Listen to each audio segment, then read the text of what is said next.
হ্যামিলনের বাঁশিওয়ালার গল্পটা আমাদের সবার মনে আছে। এই গল্পটা আমাদেরকে শিক্ষা দেয় পর্দার অন্তরালে কি আছে তাও জানতে হবে। একটা মুদ্রার এপিঠ যেমন আছে ওপিঠও তেমন আছে। সুতরাং দুই পাশই দেখতে হবে এবং গভীরভাবে পর্যবেক্ষণের পরে নিজেকে প্রশ্ন করতে হবে, তারপরে সিদ্ধান্ত নিতে হবে। আজকের আমার আলোচনার বিষয় জামাতকে কিভাবে ক্ষমতায় আনা যায়। জামাতকে যদি ক্ষমতায় আনতে হয় কিছু ধাপ আমাকে অবলম্বন করতে হবে, কিছু পরিকল্পনা সাজাতে হবে এবং সেই পরিকল্পনার প্রথম অংশ হচ্ছে নির্বাচনকে পিছাতে হবে। নির্বাচন যত বেশি পেছাবে তত বেশি সময় পাওয়া যাবে।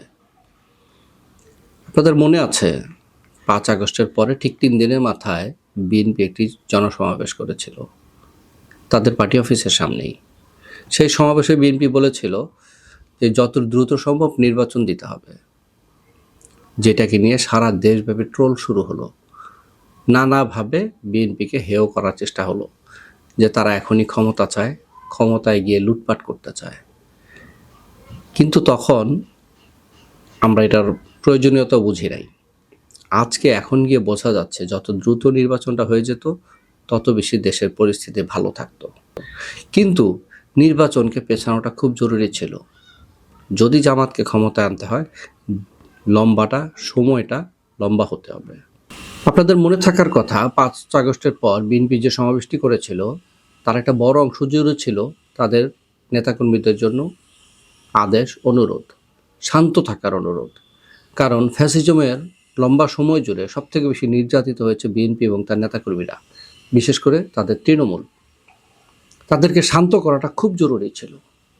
সারা দেশে জ্বালাও পোড়াও যেভাবে চলতেছিল, দেশের সম্পদ নষ্ট হচ্ছিল, সে সময় সে সমাবেশটা শুধু নির্বাচনের জন্য সরকারকে চাপ দেয়া না, তাদের নেতাকর্মীদের শান্ত করার জন্য সমাবেশটা জরুরি ছিল। সেই সমাবেশে তারেক রহমান এবং খালেদা জিয়া দুজনেরই বক্তব্য ছিল। দুজনের বক্তব্যেই তাদের নেতাকর্মীদেরকে শান্ত থাকার অনুরোধ ছিল। কারণ যেভাবে ফ্যাসিজমের সময়ে বিএনপি নির্যাতিত হয়েছে ওইভাবে জামাত হয় নাই। বিশেষ করে 2015 থেকে 2024 পর্যন্ত জামাত সম্পূর্ণরূপে একটি গুপ্ত সংগঠন ছিল। যা যা অত্যাচার নির্যাতন হবার এই লম্বা সময় ধরে সব থেকে বেশি যেটা হয়েছে সেটা বিএনপির উপর হয়েছে।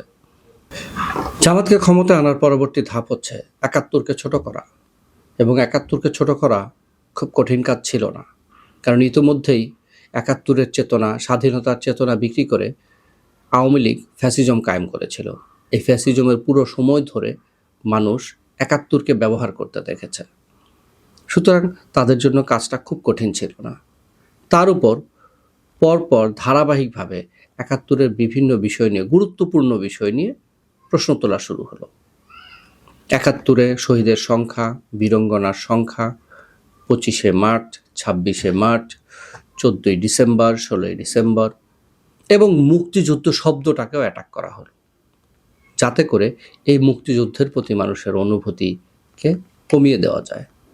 এটাকে এমনভাবে উপস্থাপন করা হলো যে মুক্তিযুদ্ধ এবং স্বাধীনতা এই দুইটা জিনিস বাংলাদেশে কখনো হয়ই নাই, এবং এটা ছিল এরকম একটা বিষয় যে এর মাধ্যমে বাংলাদেশ ভারতের কলোনিতে পরিণত হয়েছে। কিন্তু আদৌ তো না। 71-এ আমরা স্বাধীনতা পেয়েছি, 71-এ আমরা মানচিত্র পেয়েছি, 71-এ আমরা পতাকা পেয়েছি। সুতরাং 71-কে কোনোভাবেই এর গুরুত্ব কমবে না, এইকে কোনোভাবেই প্রতিস্থাপন করা যাবে না। 71-এ আমরা স্বাধীনতা পেয়েছি, এটাই সত্য। জামাতকে ক্ষমতায় বসানোর দ্বিতীয় ধাপ হচ্ছে 71-কে 24 দিয়ে রিপ্লেস করা, 24কে দ্বিতীয় স্বাধীনতা হিসেবে এস্টাবলিশ করার চেষ্টা করা। অনেক চেষ্টা হয়েছে, কিন্তু 71-এ আমরা স্বাধীন হয়েছি, 24-এ আমরা সার্বভৌমত্ব রক্ষার আন্দোলন করেছি। এটা একটি গণ অভ্যুত্থান ছিল ফ্যাসিজমের বিরুদ্ধে। এটা আমাদের দ্বিতীয় স্বাধীনতা ছিল না, কিন্তু ধারাবাহিকভাবে এটাকে দ্বিতীয় স্বাধীনতা বানানোর চেষ্টা করা হয়েছে শুধুমাত্র জামাতকে পবিত্র করার চেষ্টা করার জন্য। এর মাধ্যমে দীর্ঘমেয়াদী পরিকল্পনার অংশ হিসেবে 24কে 71-এর জায়গায় বসানোর প্রচণ্ড চেষ্টা চলেছে। জামাতকে ক্ষমতায় আনার পরবর্তী ধাপ হচ্ছে বিএনপিকে ভিলেন বানানো এবং বিএনপিকে ভিলেন বানানোর কাজটা কয়েকটি ধাপে ধাপে করতে হবে। প্রথমত 2015 সাল থেকে 2024 পর্যন্ত জামাত ছিল একটি গুপ্ত সংগঠন। তাদের উপর সেই পরিমাণ নির্যাতন হয় নাই যেটুকু বিএনপির উপর হয়েছে। 2015 সাল থেকে 2024 সাল পর্যন্ত যতজন নেতাকর্মী গুম হয়েছে সেটা বিএনপির হয়েছে। 2018 নির্বাচনের আগে গায়েবী মামলা হয়েছে প্রায় বাংলাদেশের সবগুলো থানাতেই, এবং সেখানে সব থেকে বেশি আসামি যারা ছিল অলমোস্ট সবাই বিএনপিরই ছিল। কিন্তু যেহেতু তারা মজলুম, তাদের উপর মানুষের একটি সিম্প্যাথি থাকবে, সেটাকে নষ্ট করতে হবে। বারবার বোঝাতে হবে বিএনপি নির্যাতিত না।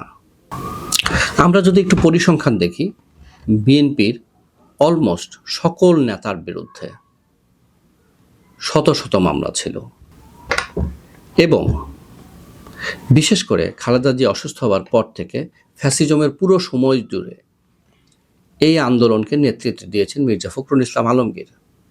তার বিরুদ্ধে 100-রও অধিক মামলা ছিল, তিনি 11 বার জেলে গিয়েছেন। সুতরাং তার প্রতি মানুষের একটি সিম্প্যাথি, শ্রদ্ধার জায়গাটা তৈরি হয়েছে। তাকেও ভিলেন বানাতে হবে। তাকে ভিলেন বানাতে হবে কিভাবে?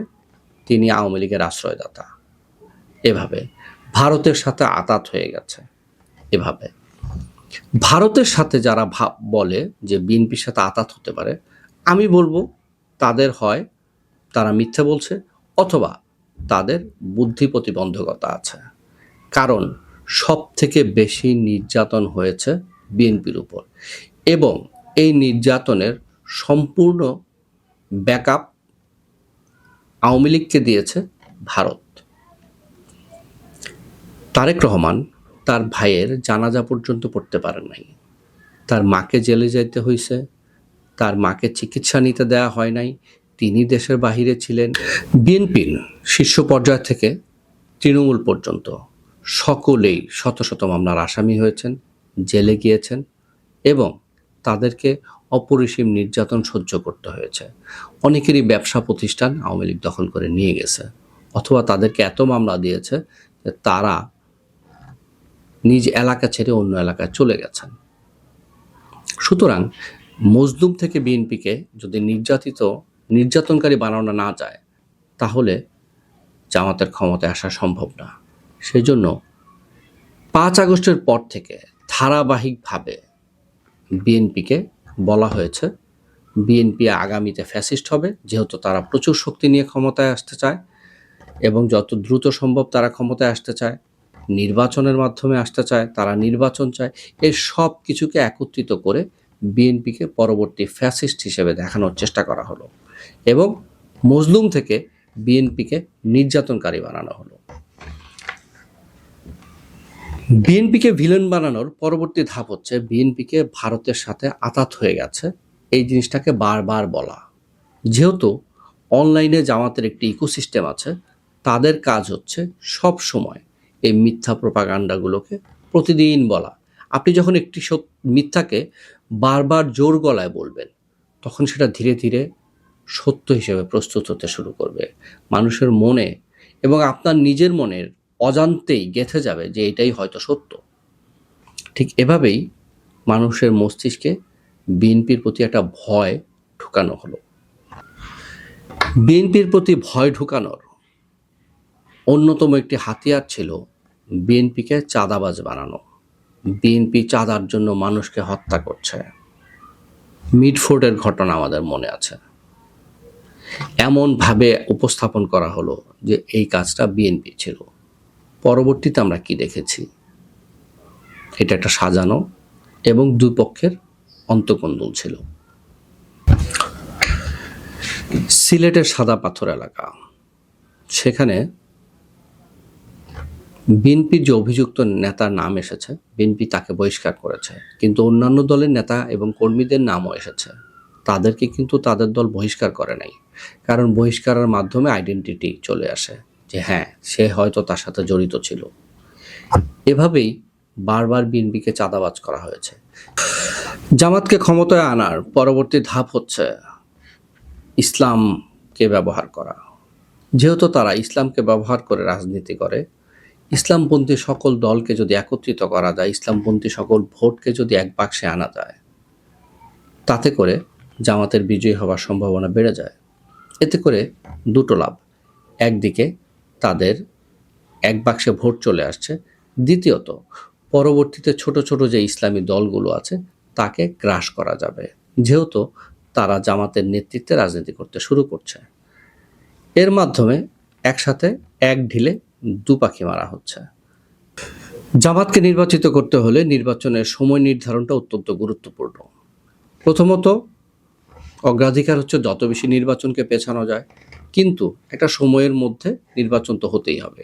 সুতরাং ডিসেম্বরে কোনোভাবে এই নির্বাচন হতে দেয়া যাবে না, কারণ তখন বিজয়ের মাস, জামাতের ৭১-এর কর্মকাণ্ড নিয়ে ব্যাপক আলোচনা হবে এবং সেই সময় বাংলাদেশের স্বাধীনতায় বিশ্বাসী মানুষ কখনোই জামাতকে ভোট দেবে না।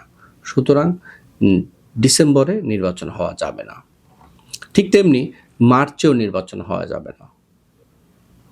২৫শে মার্চ ২৬শে মার্চকে কেন্দ্র করে মানুষের মধ্যে অ্যান্টি জামাত একটি সেন্টিমেন্ট কাজ করতে পারে।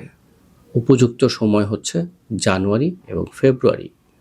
সুতরাং জানুয়ারি মাসটা মানুষের কাছে ভোট চাইতে হবে এবং ফেব্রুয়ারিতে নির্বাচন হলে জামাত সব থেকে বেশি সুবিধা পাবে, এটাই তাদের জন্য নিরাপদ। অপরদিকে বিএনপিকে ফেব্রুয়ারি পর্যন্ত নির্বাচন মানবে? অবশ্যই মানবে। বিএনপিকে যখনই নির্বাচন দিবে, বিএনপি তো শুধু নির্বাচনই চায়, বারবার বলছে আমাদেরকে নির্বাচন দিন, নির্বাচনের মাধ্যমে আমরা নির্বাচিত হতে চাই। সুতরাং জামাতকে ছাড়া নির্বাচন হবে না এই সময়, জামাতকে তাদের লাগবে, নির্বাচনে অংশগ্রহণ না হলে প্রতিদ্বন্দ্বিতাপূর্ণ নির্বাচন হবে না। সুতরাং বিএনপিকে যখনই নির্বাচনের কথা বলবে বিএনপি রাজি হবে, সেটাকেই ব্যবহার করা হয়েছে। জামাতকে নির্বাচিত করার আরও অনেকগুলো ধাপ আছে, যেগুলো পরিকল্পিতভাবে করা হয়েছে ৫ আগস্টের পর থেকে। সেই বিষয়গুলো নিয়ে আমি পরবর্তী ভিডিওগুলোতে ধারাবাহিকভাবে আলোচনা করব। সেই পর্যন্ত ভালো থাকুন। বাংলাদেশ জিন্দাবাদ।